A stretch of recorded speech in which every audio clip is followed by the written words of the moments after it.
Before we begin, I can't believe I'm doing this one more time in February.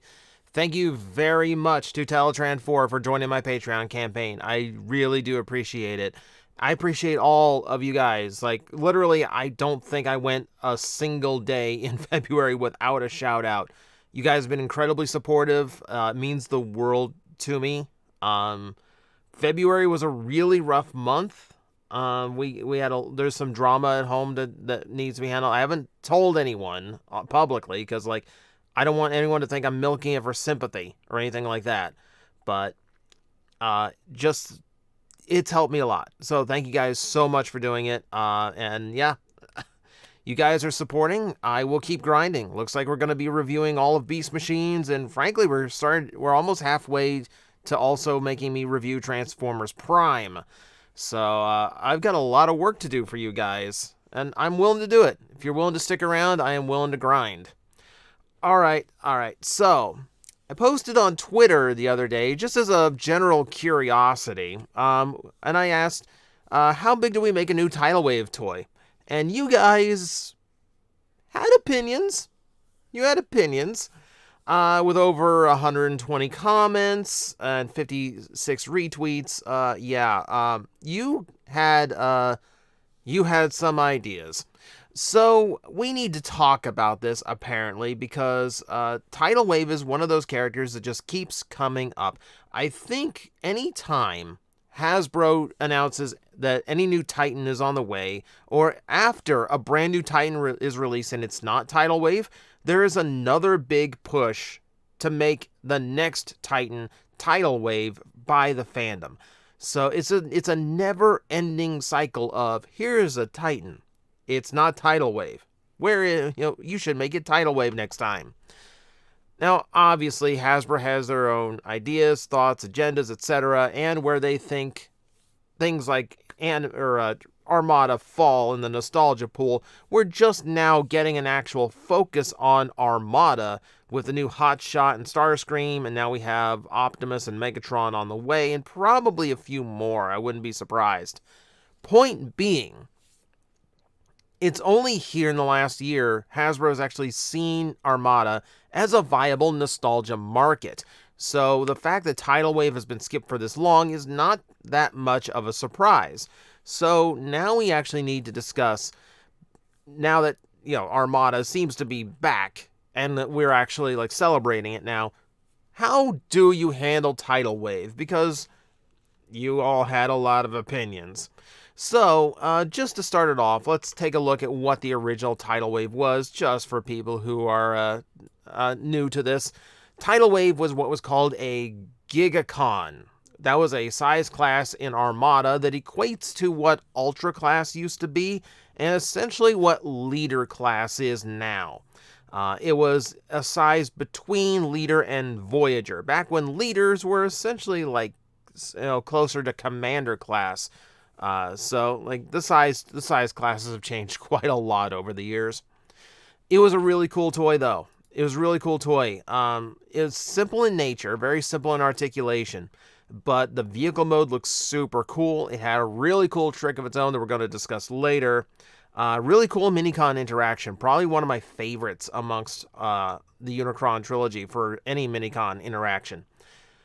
This was a really memorable toy for a lot of people, not only because it's so big, but because the depiction in the show was so big. Tidal Wave had this like presence to him in the cartoon, almost like an Andre the Giant thing from the old WWF days, where he's so freaking big compared to everyone else, save for like the obvious Unicron, that like it was just like amazing to witness.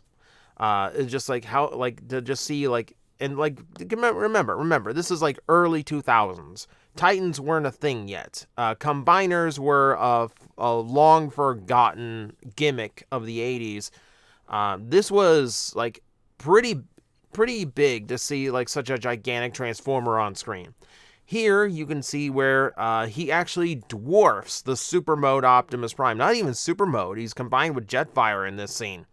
And you can see, like, remember the perspective here. Tidal Wave is far enough back to be able to look down at Optimus past his chest, meaning he is probably, well, let's see. Let's say Optimus himself probably comes up to where that Minicon port on his leg is height-wise. So this guy was absolutely titanic in this scene. So here's the thing. Tidal Wave is from Armada, which is not known for the best animation quality, and it's certainly not known for its consistency. I believe in the same episode, or the episode after, we get to see him this size, where Hotshot can block a punch from him with the Skyboom shield. In this shot, Tidal Wave is now small enough to be about twice the height of Hotshot. Again, this is where perspective is important, because Hotshot being farther in the background means he's actually a little bit bigger if he came closer to Tidal Wave. So in this one, Hotshot comes up to about his waist in this scene. This makes it really hard to determine where exactly you would sit Tidal Wave size class wise, because it is wildly inconsistent. If you want a little bit more, here's a later shot of Hotshot Ryder kicking him right in the boob. And this one, he's maybe about a quarter of the size of Tidal Wave. And this is just like 3 examples. Keep in mind, there's also the fact that he could combine with Megatron, so he's suddenly shrunk down to do that. And there are some scenes where I feel like I saw scenes where he was just as big, if not like maybe just a little bit taller than your standard deluxe Decepticons and Autobots. Like, wildly inconsistent size. So getting him down to where he should be in the toy line is difficult already. If you want consistency, you have to go to Energon. And in Energon, he is actually pretty big. He's, again, bigger than what he was in the toys. Megatron in this scene is about as big as he was in Armada, but you can see he's noticeably way shorter than Tidal Wave, who, in toy-wise, would only be about 50% larger. Actually, I've got a photo for that, too. Oh, no, I don't. Why did it skip to that one? Give me 1 second here. No. I'm just gonna roll with this. So yeah, we're continuing the size description thing here. Have you played the PS2 game? Because I think even beyond what he was in the video games, the biggest thing in Tidal Wave, literally, is how he was depicted in the Transformers Armada video game. And I think this is where Tidal Wave was the most memorable, because it was such a big thing. And I'm using that metaphorically, but also literally.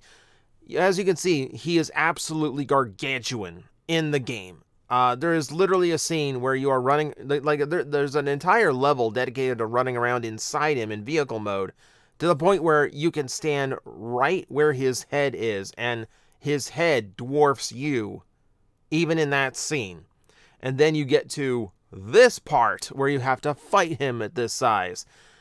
It's a really cool fight. It's one of the cooler moments in a Transformers video game, if not the coolest. I think this is cooler than fighting Unicron in that game.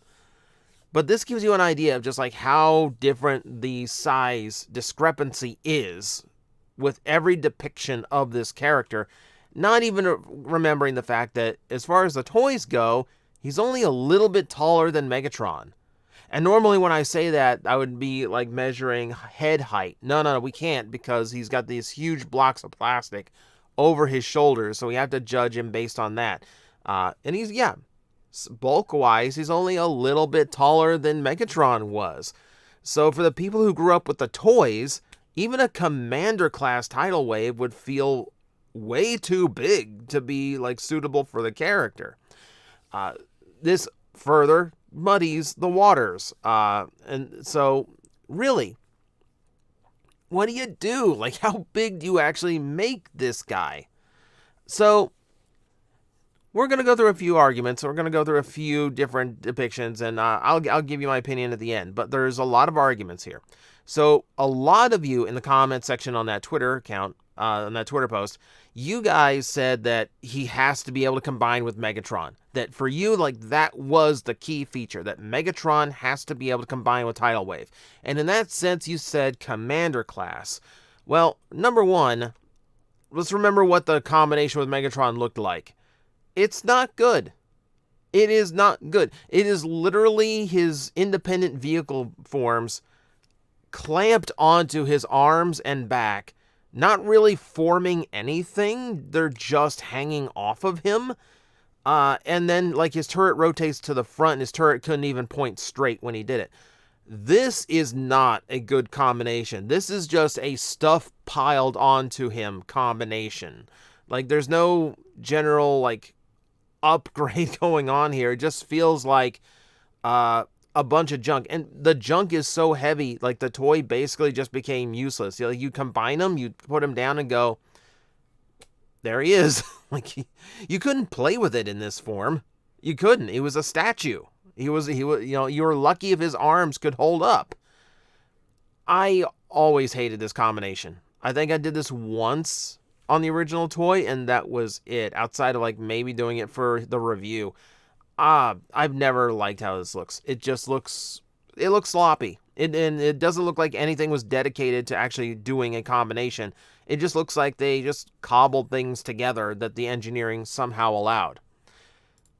For me, the cool thing about Tidal Wave was not the combination. For me, the cool thing about Tidal Wave was this gimmick. The fact that he could form 3 independent vehicles along with that giant super carrier and then turn into the robot. I love the idea that he could have these 3 independent modes. This would be my argument for a Titan class, because I don't want to lose this. If this was done at a smaller scale, I could absolutely imagine losing all of this functionality. So I would love to see it a Titan class, because imagine this. So for starters, you got the Minicon gimmick, because, like, I don't want to leave Ramjet out of this equation. Like, I had him on the next slide. Like, that's how much I didn't want to leave Ramjet out of the equation, because this is a cool boy. It's a cool boy because he's got one of the coolest Minicon gimmicks there is. It's just that lift on the aircraft carrier that can store him inside. That's such a cool trick.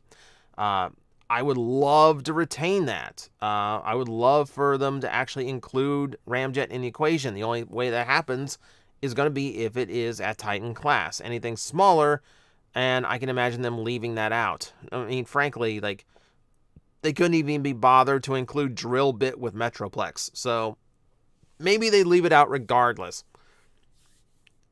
Point being, these vehicles would function best at Titan for multiple reasons. Number one, the aircraft carrier might actually be able to hold some aircraft transformers. That would be a cool little touch. 2, you've got the attack boat that could do some extra things. Like I could imagine a Titan class, like a Micromaster or something, would be able to pilot that vehicle. That would be a cool feature. You got these big blocks in the front you could do something with. They're not going to fire missiles, because they're not going to do that anymore, but they could have hatches where, smaller figures could drive it. That would be cool. The one I don't want to lose the most is the troop transport, which is the one in the front. Remember, this thing could open up, and there were seats inside that you could sit Minicons on, like you're storming the beaches of Normandy, right? Swimming up to the beach, loading out, and just dumping your troops. At Titan class, we could do that with core class figures and load this thing up with core class figures. I would love that. We've got core class seekers now. So, like, to get all 3 of them, and then, plus, like, okay, we'll throw Nemesis Prime in there too, I guess. But, like, things like that. Like, this is the type of toy that would make sense out of all of those core class figures that are just, like, mini, like, desktop size versions. Like, your core class Ironhides and Megatrons and all that. This is the kind of toy they could interact with if you do it at the right size. But there's argument against that too. So here's the thing. Titan class repaints are very rare. We just got one announced, and it's a really weird one. But Tidal Wave is a character that does have some really, really good repaint potential to him. Most notably, the Japanese version, thus the animation accurate one, was purple. Hasbro at the time thought they had too many purple toys on the shelf, so they decided he was going to be shades of green instead in the American toy line. So you're going to want to cater to both the ones who grew up with the toy and the ones who grew up with the animation. Because guess what? The toy colors are also the PS2 colors, and that is also an important depiction for Tidal Wave. And this doesn't even get into his Energon repaint as well. That's also really well received and people really like. Okay. So let's go through this. If your focus of your Tidal Wave is combination, then I guess what? Then it's not Titan class, obviously, but it's not Commander class either. Do you know what you want? You want a leader class toy. Here's what people forget about the combination method.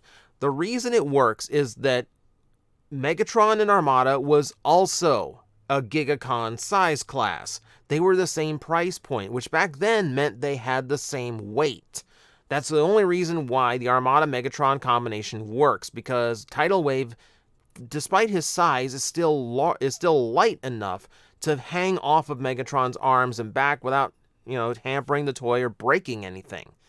That's a key difference. Tidal Wave was made the same way that animated Lockdown was made, with height in mind rather than bulk or width. The result is a toy that is the same price point as, a standard, like toy like Megatron, but way taller.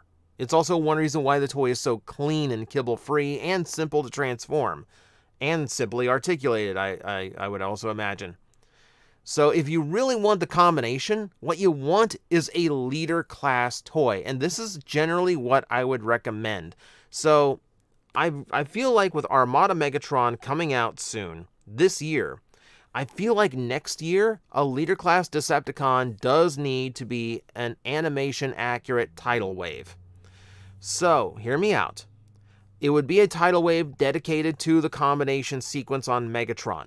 So you would be able to combine it cleanly. You'd be able to have a more enhanced combination. But the toy itself is designed the way the old one was, to work that size into the exact same budget and still make him noticeably very tall compared to his usual size class. These days, you could get away with that. He'd be lighter, he would have hollowed parts, ooh, but those hollowed parts would make him light enough that Megatron would still be fully functional, even with all of these parts hanging off of him. And for this, I would dedicate all of that into, and I would dedicate all the engineering into making him tall and making him combine. I would leave the independent vehicles out. You know why? Because this is also where I would say when the inevitable Armada Galvatron repaint comes out, do the Energon repaint of Tidal Wave with this leader class toy, because those are both white characters. They'll blend well together, and they don't yellow. That is. And, that seems like they would, smoothly work out between each other. I think that would work. Also, in the Energon cartoon, I don't think Tidal Wave was ever seen outside of his super ship mode. So you don't have to worry about the independent vehicles quite as much on that one. So I think if you want a combination, you want a big leader class toy, not a commander. Commander, I think, is completely out of this equation because they're just too big, too heavy, and really, it's a waste. It really is a waste, because you could do the 3 independent vehicles in this size class, but the vehicles would be so small you'd lose any of the possible interactivity with smaller toys. So I think the Commander class needs to be completely taken out of the equation.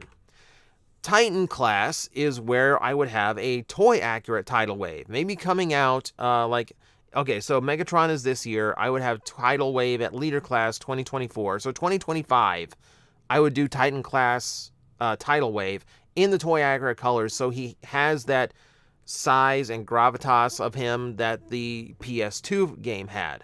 And at the same time, you know what you do? You release a deluxe Armada Optimus Prime, not only as a Bendy Prime homage, but to also scale with that with that Tidal Wave.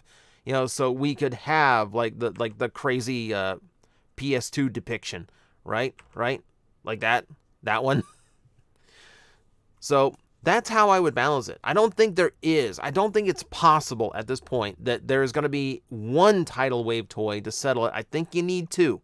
I think you need one that focuses on being Megatron's upgrade, and I think you need one that focuses on just being a gigantic, awesome toy that does all the stuff the original one did and has room for more. That would be my recommendation, right? So, and yeah, if you're asking my personal preference, Titan. Absolutely Titan. I think it's one of the only Unicron Trilogy characters that would work at Titan scale, like even above like Energon Omega, because Energon Omega Supreme does not have the impact on the fandom that Tidal Wave does. He just doesn't stick in the memory as well as Tidal Wave does. So that would be my personal hope and dream. We will have to wait and see. Until then, that has been my history lesson on Tidal Wave, what makes him so weird to reuse, why Hasbro would be so reluctant to reuse him, because between size and colors, it is a very tricky figure to work out, and my proposed solution. So maybe this will be a prediction video, and this will be one of those videos where people come back to it later and go, oh, hey, you totally called it. I hope so, anyway. Thank you guys for watching. Again, thank you so much for all the support this month. I will see you in March for the rest of the Beast Wars episode reviews and the start of the Beast Machines episode reviews, along with my usual daily grind. So, I will see you then. Guys, I am facing the most powerful enemy any YouTuber can face, the algorithm, and I need your help to defeat him. Hit the like button, hit the subscribe button, hit the notification bell, and leave a comment. Every time you do, we attack that algorithm and we drive it back until it can no longer defeat this channel. Thank you very much.